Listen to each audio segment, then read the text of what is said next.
Welcome to Ayesha kitchen. हमारी आज की रेसिपी है शीर खुरमा। ईद आ रही है और ईद पे शीर खुरमा ना हो तो ये तो नामुमकिन सी बात है। तो चलते हैं हम अपनी रेसिपी की तरफ। एक कढ़ाई में हम 2 चम्मच ऑयल लेंगे। मैंने 1 कप सेवइयाँ बारीक सेवइयाँ ली हैं, वो उसको कढ़ाई में हम थोड़ा सा फ्राई कर लेंगे। सेवइयाँ हमने ज़्यादा ब्राउन नहीं करनी, जस्ट हल्का सा गोल्डन कलर आ जाए तो हम इसको निकाल लीजिए। तो मेरी सेवइयाँ ब्राउन हो चुकी हैं और इसको प्लेट में निकाल लेंगे।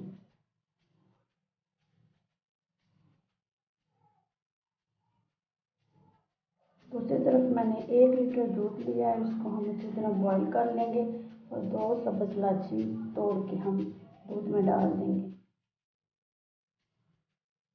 जी, तो दूध हमारा बॉईल हो चुका है। हम इसको तो हल्की आंच पर थोड़ी देर पका लेंगे, दूध को थोड़ा सा गाढ़ा कर लेंगे।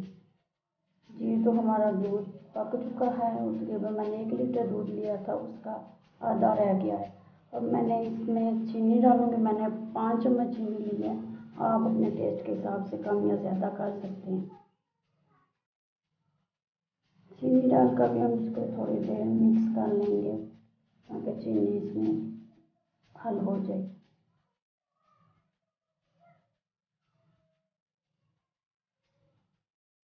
जी, तो हम इसमें अपने ब्राउन की हुई सेवइयाँ डालेंगे और सेवइयों को थोड़ी देर पका लेंगे।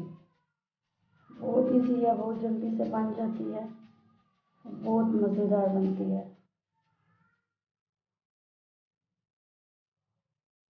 लास्ट में मैंने इसमें 4 खजूर लेकर उसको छोटा छोटा काट के डालेंगे हम इसको।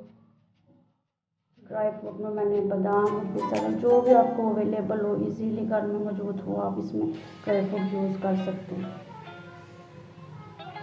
ये तो हमारा मज़ेदार सा क्रीमी सा शीर खुरमा तैयार हो चुका है। इसका प्लेट में बहुत मज़े का बनता है। रेसिपी ज़रूर ट्राई करें। वीडियो को लाइक और शेयर ज़रूर करें।